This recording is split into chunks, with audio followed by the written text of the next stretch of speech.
just our common sense, everyday perception of the Earth, it is flat as far as we can tell. It is motionless as far as we can tell. And everything in the sky is revolving around us as far as we can tell. If nobody told us otherwise, we'd logically assume that the Earth was flat, motionless, with everything in the sky revolving around us. And you can prove that this is the case as well, for instance, with the horizon. As you rise up, no matter how high you go on the top of Mount Everest, or if you go in a balloon higher and higher, we've gotten independent balloons have gone up with cameras, the horizon remains flat all the way around and rises to the eye of the camera all the way up, totally flat, and rises to the eye of the observer.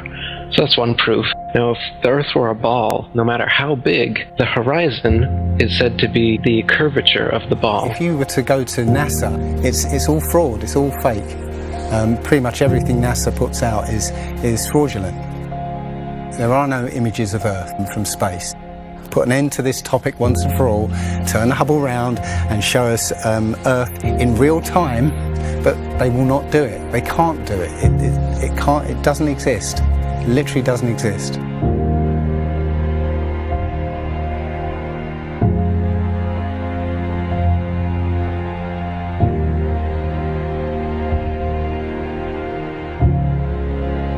Looking at these images of Earth, including the one they call the Big Blue Marble, which was released in 2002, I think.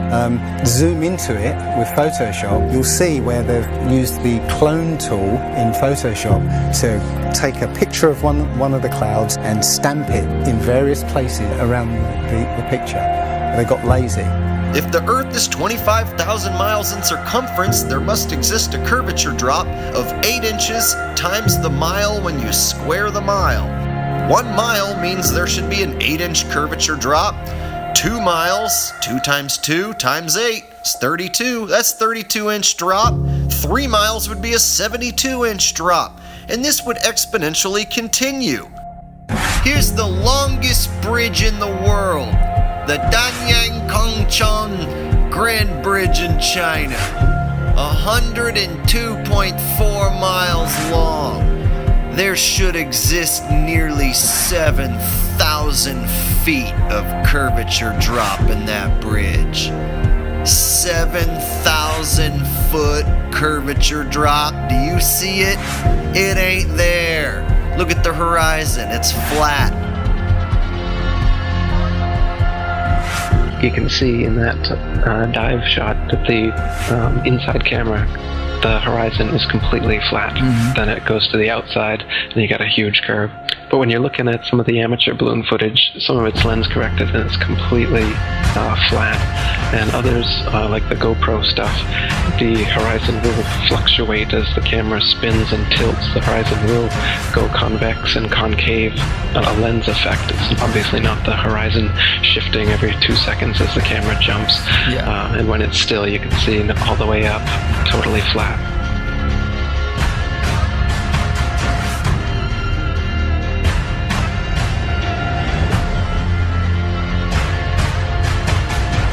NASA is essentially Hollywood, and all the images that you think you've seen of a spinning ball Earth are faked. And all the amateur balloon and rocket footage that we've sent up there shows a flat horizon that rises all the way up. And that's impossible on a ball. Humans, for the most part, don't have a clue. They don't want one or need one either. They're happy. They think they have a good bead on things. Well, why the big secret? People are smart. They can handle it. The person is smart. People are dumb, panicky, dangerous animals, and you know it. 1,500 years ago, everybody knew the Earth was the center of the universe. 500 years ago, everybody knew the Earth was flat. Imagine what you know tomorrow.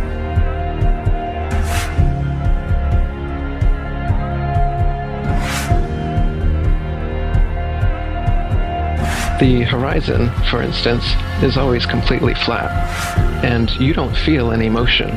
So if you were just born today and looked out, you wouldn't assume that you're standing on a spinning ball. You'd assume that you were on a flat, motionless plane. So to assume that we are on a spinning ball is actually contrary to our common sense and our everyday experience. And there's also experiments that have been done to test whether we're on a spinning ball or not.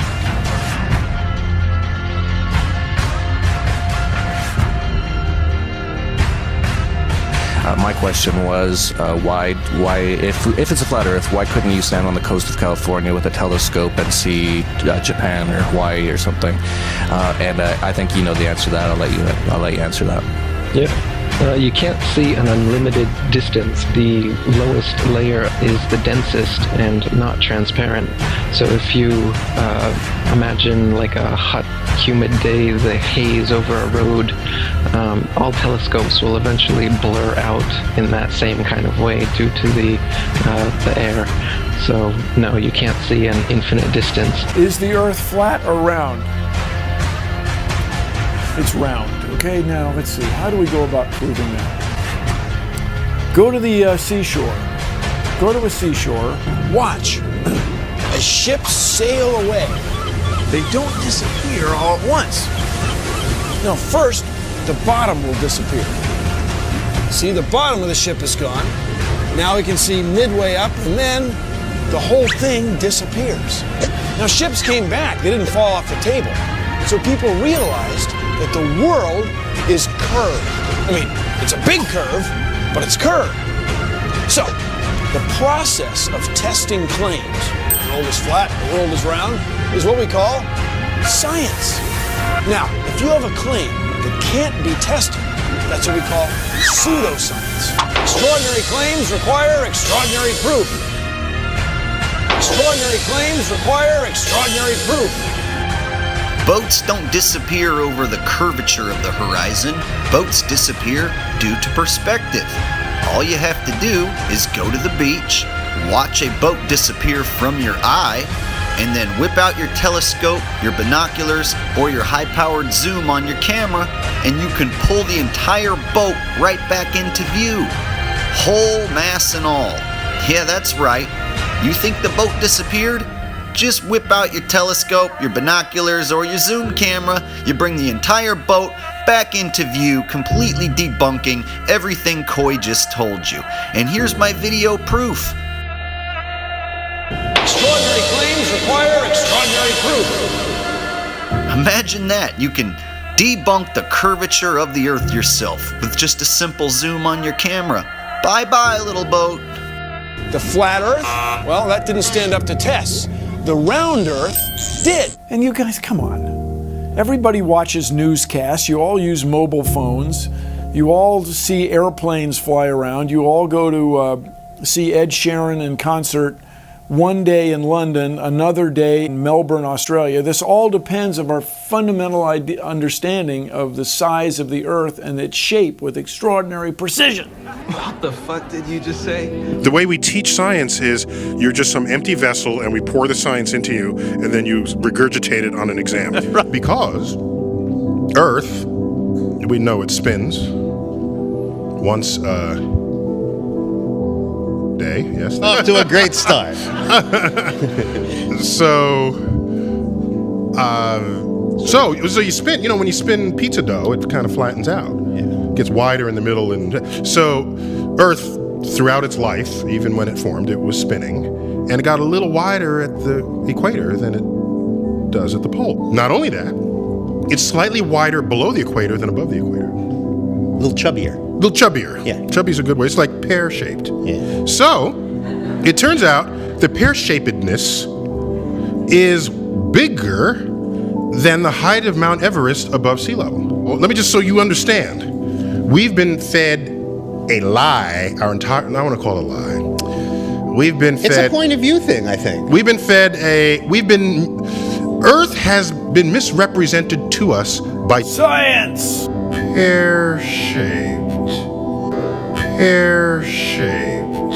Science! So they're all trying to figure out, is the universe spinning around us or are we spinning around the universe? They tell you We don't know shit. We're looking at a bunch of lights in the goddamn sky. You're gonna tell me that that light and that light that's 100 trillion light years away? How the fuck did you figure that out? And you learn. Well, don't they have an explanation for that shit? No, exactly. That's what you just said right now. What you just said now is what everyone's natural reaction. Because anytime someone says anything about space, you automatically think someone figured it out. You don't know the guy's name. You don't know the name of the experiment. You didn't look into it yourself. You just think when someone tells you, how far is the Earth from the sun? They'll say, 93 million miles away. Like you just, everybody relies on someone figured that out and someone double checked it. You're going on what you read. And right now, cosmology, they don't know what the fuck to do. You know what they found out? The cosmic microwave background shows that all the galaxies are on shelves lined up to us. That we're at the fucking center. They don't know what to think about. Yeah, there's a lot of controversy going on about it. You should see the stars do all sorts of strange motions, but you don't. You only see them make these perfect circles. That tells me that it's the stars that are moving, not the Earth. The Copernicus principle, the one that we live by, is that we're insignificant, we mean nothing. We're a speck in the universe. That's the heliocentric model, that we go around the sun. The geocentric model means that everything goes around us. That's what this is in the Bible. That's what the first astronomers were saying. Ptolemy was the first one to say, yeah, we are the center. You can tell based on these observations, everything's revolving around us. Earth is the center of the universe, and we stand still, and the universe spins around us. You know what? They've lied so much. NASA's lied so goddamn much that I don't believe shit I see. They've got that satellite image of that frozen moon. What's that frozen moon? Oh, let me see if that's CGI. Find that They got a picture of a frozen fucking moon. I guarantee you it's CGI. No way they could take a picture. The heliocentric model is in trouble. Watch as the sunlight shrinks and follows the sun. It's definitely a locally illuminating sun, not far away, not very big, and definitely not 93 million miles away.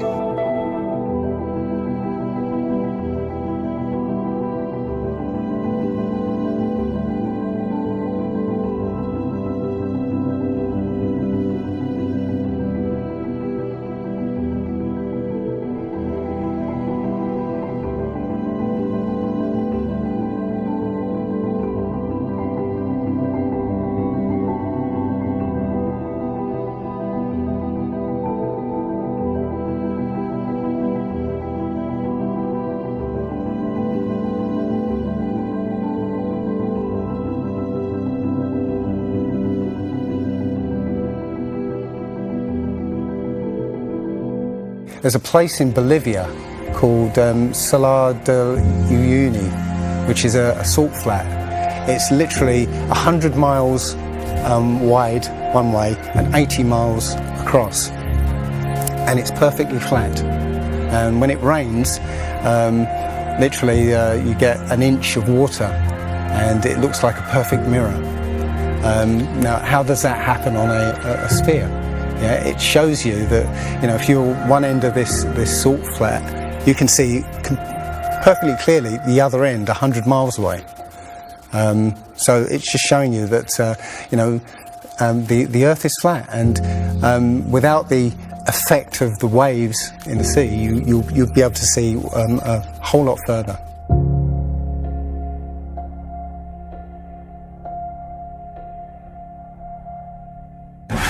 Took a picture across the Great Lakes from Michigan and was able to see, I believe it's Chicago, which he shouldn't have been able to see.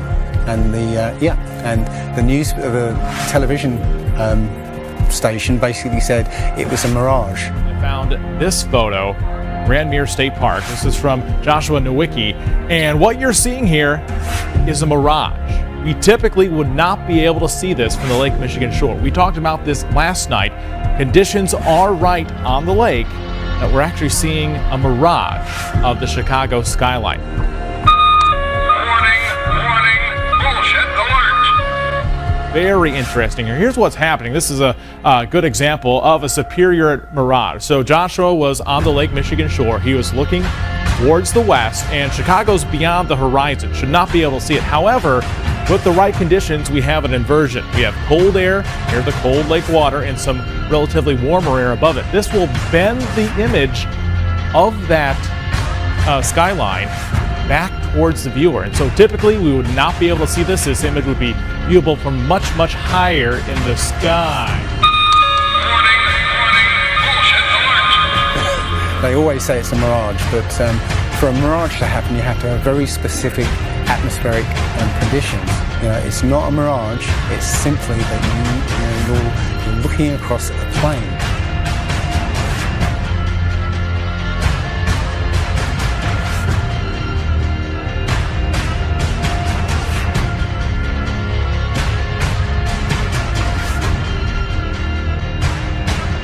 Now, how come in all these ball pictures, man, you can see all the continents pretty much, and there's just a little bit of clouds here and there. Man, it's like some of these pictures, like there's some where they show the Earth at night, and you can see all the lights and stuff. It's like, you're telling me the entire continent didn't have clouds? The entire fucking continent, like, you can see Africa and all these lights and all this stuff, like, if you turn on your porch light, I guess you can see it from space, apparently. And it's like there's no clouds in some of these pictures. And they spelled out the word sex, right, recently, probably a few months ago in one of the clouds. But, if they do their research, they say, well, those are composites. And I said, well, how come they copy and paste the clouds on some of these? And they use the same cloud form. Like, if you're going to make a composite, but you shouldn't be copying and pasting clouds. That means you're adding stuff that's not real. Yeah, and the thing is, those pictures that you're talking about, the blue marble pictures, I think there's about maybe 8 to 10 of them over time that NASA has put out, and you're absolutely right. None of those pictures look the same. The color of the water is different. Like you said, the continents are different sizes. It's just unbelievable. And I think what happened originally was they would put these things out and nobody was paying any attention to it. And then all of a sudden now, people are paying attention to it, and now they're pulling these pictures in, and it's an obvious fraud. What? And the thing is, there's supposedly tens of thousands of satellites orbiting Earth.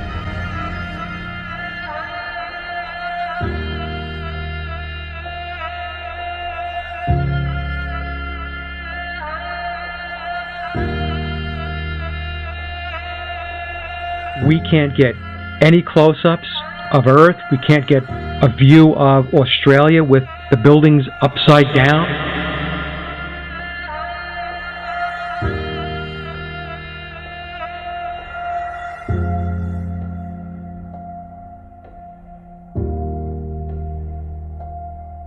And they'll look at you like you're crazy. But really, you're the sane one for asking real questions.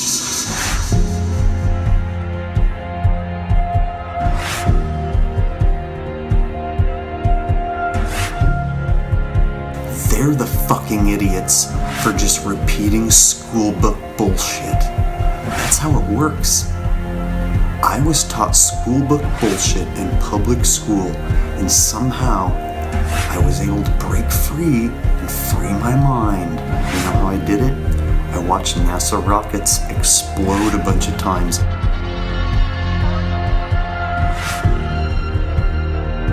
Fly off sideways and not go to space. If you watch the trajectory of the space shuttle, it doesn't go straight up. It always goes in a curve and out to sea.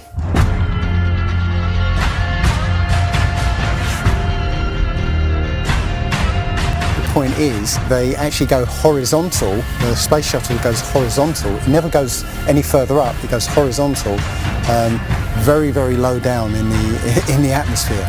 It's still in the atmosphere while it's horizontal, so it never gets any higher.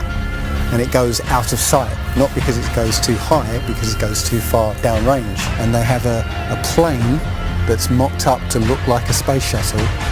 It's a jet-powered aircraft. That's it. It's not a glider. It's an aircraft.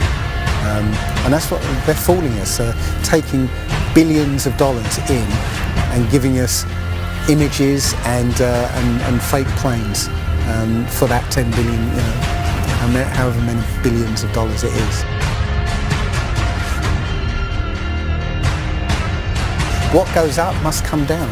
And literally, we have not ever seen anything that has ever gone up and not come down.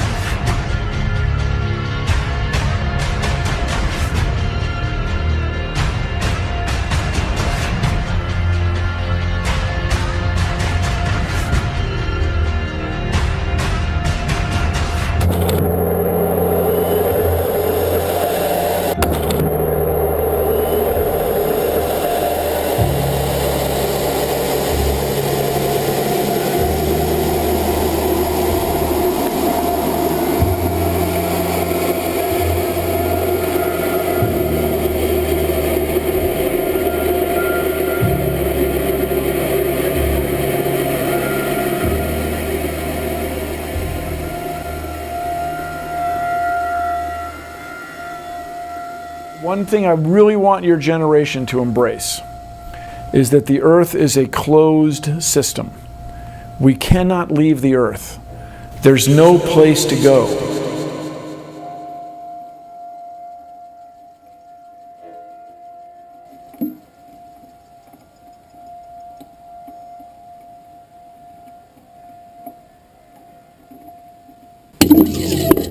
Rockets don't have brakes. It literally stopped. All of that angular momentum from the rotation of the rocket and the linear momentum from flying up just stopped. No, it had to have hit something. But what did it hit? If it hit a solid surface, the rocket would have been destroyed, and most likely the camera too, so we wouldn't have the footage, and obviously that's not the case.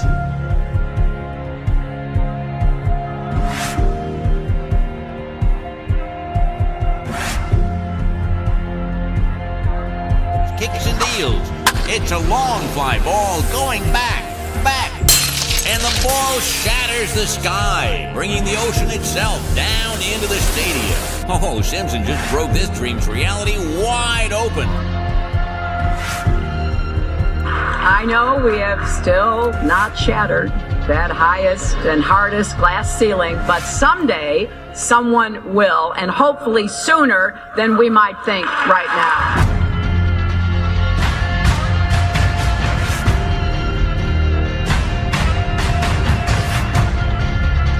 There's no place to go.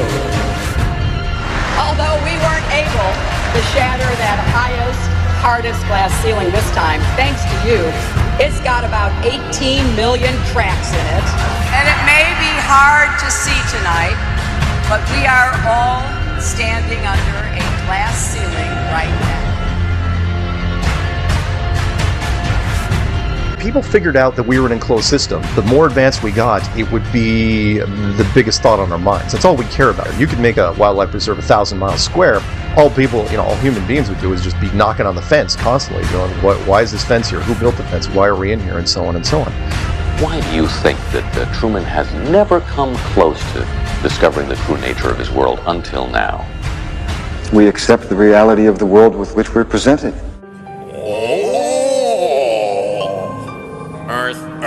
Earth.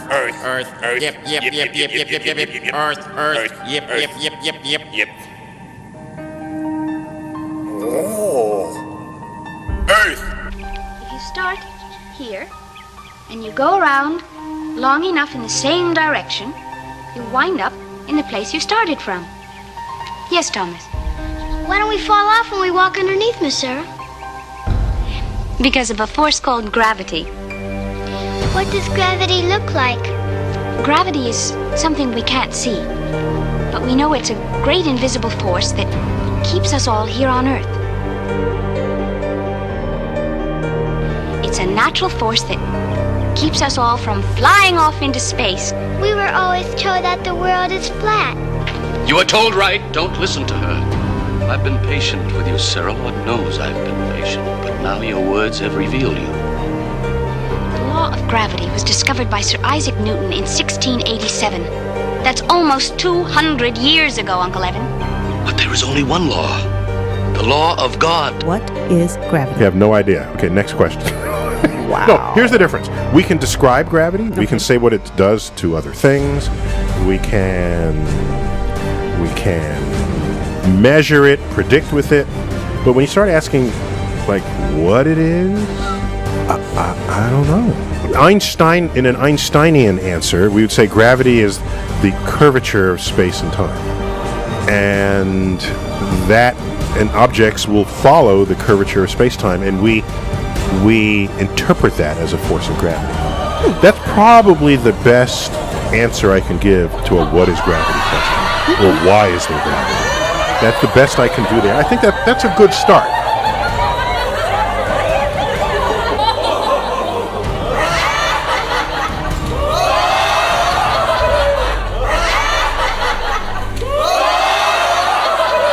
The world is round. What?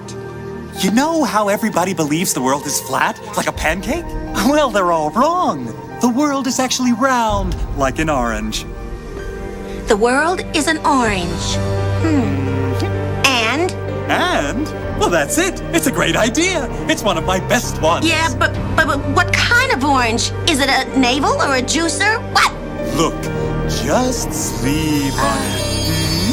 In the morning, the idea will come to you again, and you won't even remember where you got it. Get it? Got it. Good. I must say, I really thought you'd catch on to this a little quicker, Copernicus. What? My name's not Copernicus. I'm Charlene Sinclair. You're not Copernicus? This isn't 16th century Poland? Oh boy, I screwed up. How do you brainwash? You repeat the same thing over and over again. You know, if somebody's resisting the concept, if you keep fucking repeating it, they'll incorporate it in their brain. Since you were a kid, you've seen this image. But you've never seen it from that point of view. But your brain has three-dimensionalized. Oh yeah, that's the Earth. How? Through repetition. Well, let's just all get on our hands and knees and wait for a scientist or an astronaut to come along, or Neil deGrasse Tyson to come along and bestow upon us their knowledge. Now, as you can see, this is the evolution meter, and I've put God, the creator of everything, on the right side, and evolution on the left. I won't change my mind, because I don't have to, because I'm an American. I'm dug in, and I'll never change. Mac, look, you're wasting our time. You're not going to get us to not believe in evolution. And why is that? Because the smartest scientists in the entire world all agree that it's real. I'm glad you brought that up. Mr. Reynolds, these were all the smartest scientists. Only problem is, they kept being wrong! Oh, this is insane, you fool! I'm a fool because I have more faith in the saints that wrote the Bible? Yeah, because you just read the words of a bunch of guys that you never met, and you just take it on faith that everything they wrote was true. And what makes you think what your scientists are writing is any more truer than my saints? Because there are volumes of proven data, numbers, figures. Have you poured through the data yourself? The numbers, the figures? Well, no. No. Oh, interesting. So let me get this straight, Mr. Reynolds. You get your information from a book written by men you've never met, and you take their words as truth based on a willingness to believe, a desire to accept, a leap of, dare I say it, faith? Come on. Look, I mean, I don't even know how I'm supposed to respond to that. Come on. I rest my case. Matter tells space how to curve. Space tell. Did I get that right? The science community is ignoring a lot of the things that we're looking at, and so normal people are going out and doing experiments. And one of the experiments has turned up an amazing fact that we've not been told, and it destroys the whole idea of this heliocentric system, and that is the moon. Now you can actually measure the temperature of the moonlight next to the temperature of the shade of the moonlight, and you'll find the moonlight is colder than the shade, the opposite from the sun. So the moon is throwing out its own light, and that light is the opposite from the sun. Now, that tells you that it's not reflecting the sun's light. It's producing its own, and its light is different from the sun's. So, the scientific community have not told us this, because they won't tell us this, because it destroys this idea that the sun is lighting up the moon. everyone knows, like, if you're in sunlight, it's colder in the shade, right? So if it's 100 degrees in the sun, it's 90 degrees in the shade. You go to the moonlight, like, especially in a full moon, especially if it's high in the sky, the moon is its own independent object. It is not reflecting the sun rays. The sun is its own object. Also, you know, about the same size, which is, you know, again, coincidentally, you know, why the moon fits so perfectly in front of the sun during an eclipse. We always thought it was coincidence that even though it was 400 times farther away, that it was also exactly 400 times less diameter, which is why it fits. And the other weird thing about the moon, which everyone thinks, oh, it's just a coincidence, is that we never see the other side of it. It's constantly perfectly rotating, so we only see one side of the moon. Exactly one side. It's not like we have like a quarter of a degree every 5 years or half a degree here and there. It's always the same side. There are no coincidences when it comes to this system. It was deliberately built, but I think it was deliberately built to be detected. And I think we were naturally supposed to figure this thing out maybe as late as the 1970s, but the government figured it out first, and they have been spending a heck of a lot of money trying to keep it a secret.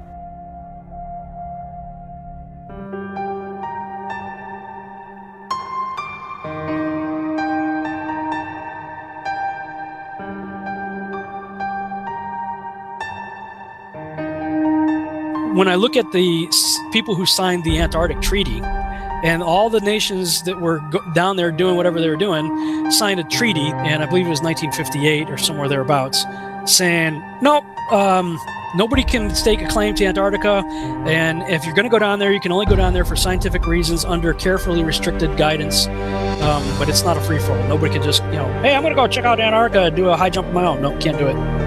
It's the only treaty that's all these countries have signed and never broken and completely agreed on. It's the only one. What treaty is there that everybody's agreed on? We're being kept away from it for a reason. They have some scientific bases there, and literally it's controlled by the military because they don't want you finding out what's beyond.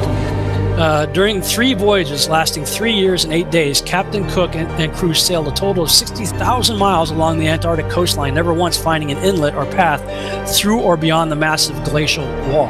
So the other question is, well, how come ships don't go off the sea if it's flat? How come ships don't fall off the edge? Well, here's why you don't fall off the edge.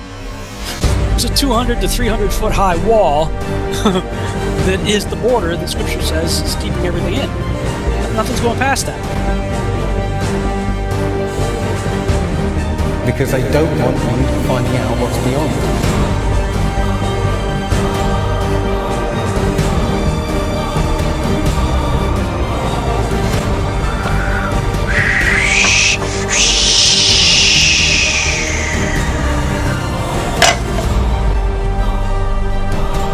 Personally, I think the unconquered south face is the only one worth scaling. It's a 20,000-foot sheer wall of ice. But that's never stopped me before. Risk? Of course I'm aware of the risks. Thank you for your concern.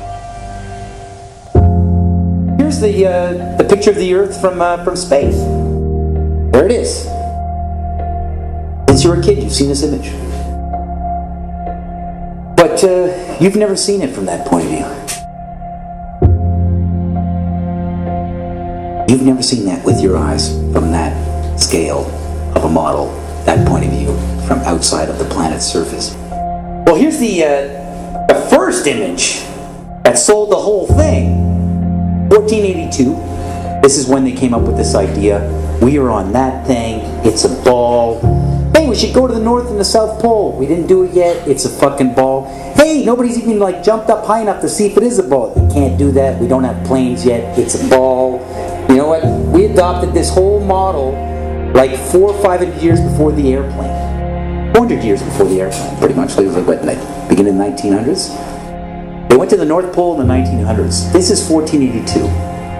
Nobody went to the top of the globe, to the bottom, or flew up, or built a skyscraper. It's funny that we said that this is what we're in right now. This is what we're on before any instrument approved. This is the first time we actually had an instrument of flight. Actually go high enough to actually fucking check out if what we agreed to 500 years ago was real. So if they were wrong after 500 years, Question is, what they tell you?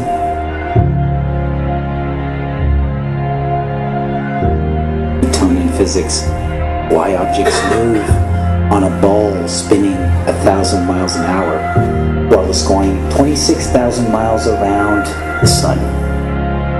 Basically the model we accepted right now. The sailor thinks that he's traveling around the Earth this way, when in effect he's traveling around the Earth this way. They began flying it around the world, from Abu Dhabi last year, with stops in India and China, then across the vast Pacific.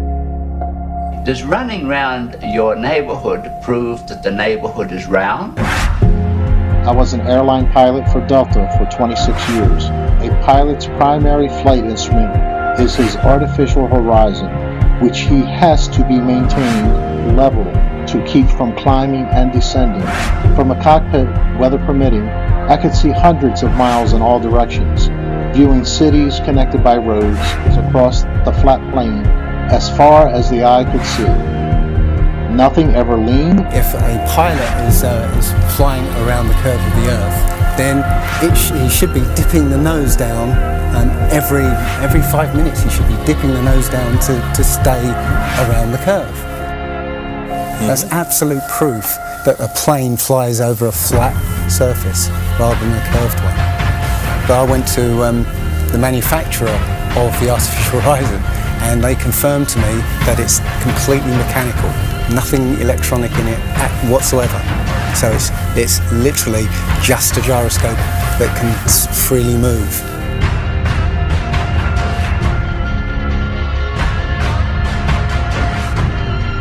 That right there is proof to me that planes fly over a plane.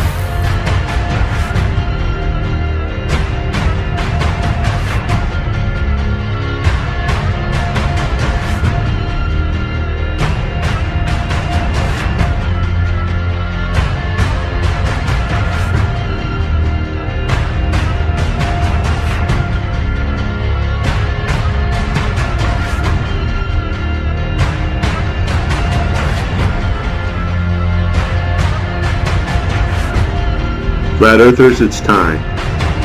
We are going to destroy the Globeheads' arguments concerning flight routes. When you go onto the plane tracking software, you'll see hundreds and hundreds of flights over the northern hemisphere, and you can track those flights from beginning to end. When you look at any flight in the southern hemisphere, what you'll find is the flight takes off and disappears off the tracking. And that only leaves why. Why have they done this? What's the point of this grand deception? I think Eric Dubay explains it best. People are always asking, why do they do this? Other than the obvious profit margin motive, NASA being the biggest black budget black hole in existence, sucking in over $30 billion taxpayer money for the fake moon landings alone. Nowadays, hundreds of billions of dollars, and not just NASA, but RASA and all the other fake space organizations around the world giving CGI images for hundreds of billions of dollars.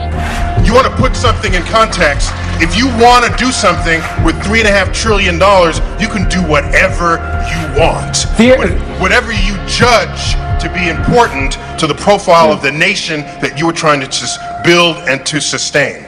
So by surreptitiously indoctrinating us into their scientific materialist sun worship, not only do we lose faith in anything beyond the material, we gain absolute faith in materiality, superficiality, status, selfishness, hedonism, and consumerism. If there's no God and everyone's just an accident, then all that really matters is me, me, me. So they've turned Madonna, the mother of God, into the material girl living in a material world. It's all about making us feel nothing, so that we can be used. If everybody realised how special we all are, how unique every single life is, then this whole world would change overnight. We wouldn't allow ourselves to be used by this cabal.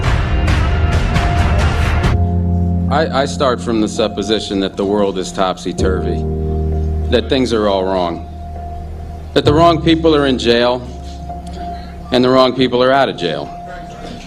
that the wrong people are in power, that the wealth is distributed in this country and the world in such a way as not simply to require small reform, but to require a drastic reallocation of wealth. All we have to do is think about the state of the world today and realize that things are all upside down. Now, if you don't think, if you just listen to TV and read scholarly things, you actually begin to think that things are not so bad, or that just little things are wrong. But you have to get a little detached and then come back and look at the world, and you are horrified. Now, as soon as you say the topic is civil disobedience, you're saying our problem is civil disobedience. That is not our problem. Our problem is civil obedience.